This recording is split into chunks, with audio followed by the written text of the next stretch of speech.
O bakit naman gagawa ng usap ang asawa ko para lang makakuha sila ng ipupukol sa akin? Pero Ganyan na karumi.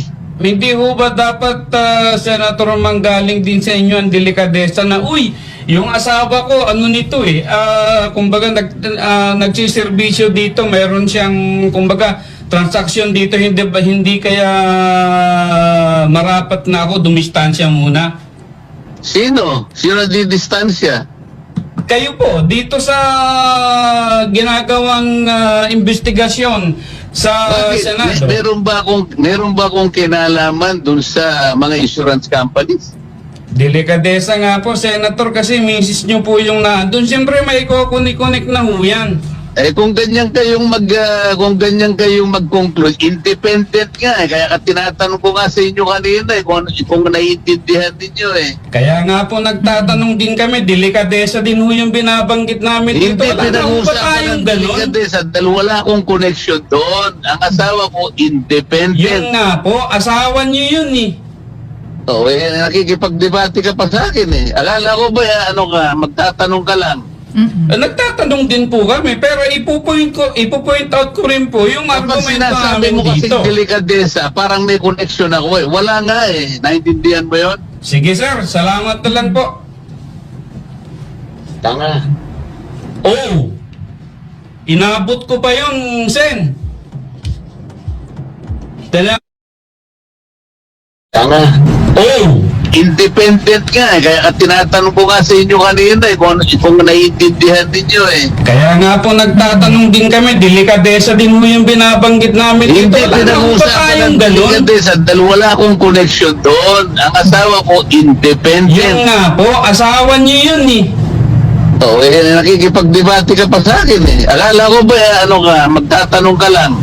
Nagtatanong din po kami, pero ipo-point out ko rin po yung Kapag argumento sinasabi namin mo kasi dito. delikadesa, parang may connection ako Wala nga Naintindihan mo yun? Sige sir, salamat na lang po. Tanga. Oh!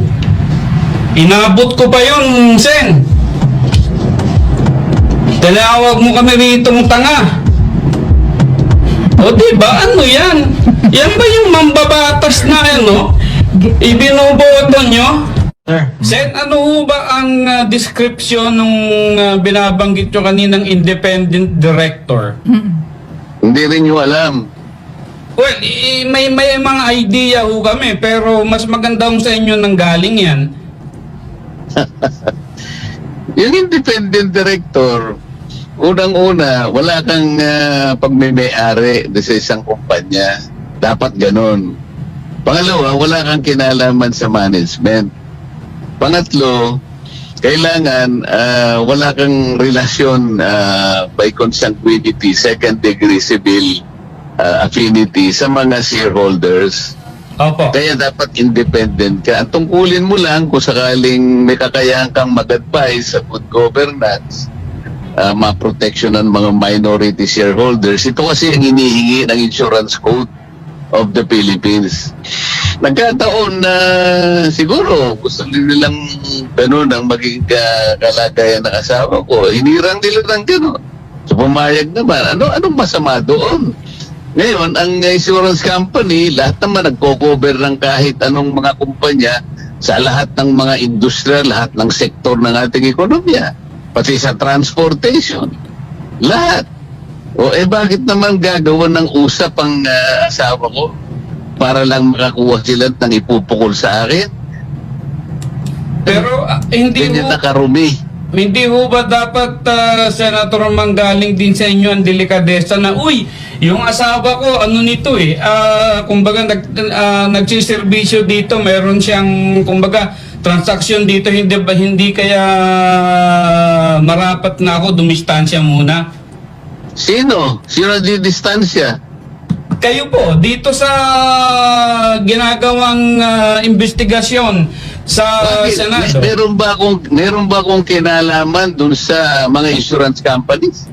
Delikadesa nga po, Senator, kasi misis nyo po yung nandun. Siyempre may kukunik-kunik na ho yan. Kung ganyan kayong mag-conclude, independent nga eh. Kaya tinatanong ko nga sa inyo kanina kung naiintindihan ninyo eh. Kaya nga po nagtatanong din kami, delikadesa din ho yung binabanggit namin dito. Hindi Wala na ho ba pinag-uusapan tayong ng ganun? delikadesa dahil wala akong connection doon. Ang asawa ko, independent. Yun nga po, asawa niyo yun eh. Nakikipagdebate ka pa sa akin eh. Akala ko ba, magtatanong ka lang. Nagtatanong din po kami, pero ipo-point out ko rin po yung Kapag argumento sinasabi namin mo kasi dito. delikadesa, parang may connection ako eh. Wala nga eh. Naintindihan mo yun? Sige sir, salamat na lang po. Tanga. Oh! Inabot ko pa yun, Sen. Tinawag mo kami ritong tanga. O diba, ano yan? Yan ba yung mambabatas na ibinoboto nyo? Hindi nga niya masagot yung word na delikadesa eh. Ano to? O diba? Saan pupulutin ang ating bayan, ang ating gobyerno kung meron ho tayong mambabatas na ganito? Diba? Buhok pa lamang ho, hindi na ho natin maipakita yung totoong buhok eh. Sasabihan pa kami ritong tanga? Ano yan? Diba? Ay, nako. Naturingan na. Di ba abogado to? O Abogado. diba? Asal ba ng matinong abogado yan? Oh my God. Oo. Siguro tayo muna ay Magbabalik tayo. magbabalik tayo muna dahil tayo. Lunes na Huwag Lunes nyo ay kaming gagani-ganitoin dito. Akala nyo kami makakasama sa mga naloloko nyo, nagugulat nyo. Ibahin nyo kami rito ho. Magkasubukan tayo dito ng argumento ng katotohanan at ng mga detalye kung hanggang saan ho ang pinakadulo nitong pinasok nyong kontrobersiya. Okay. Sige nga, break nga muna tayo. Break muna tayo dahil Ipakalat natin ng bidyong ito para wala nang maputol ang mga bayarang media, mga bias.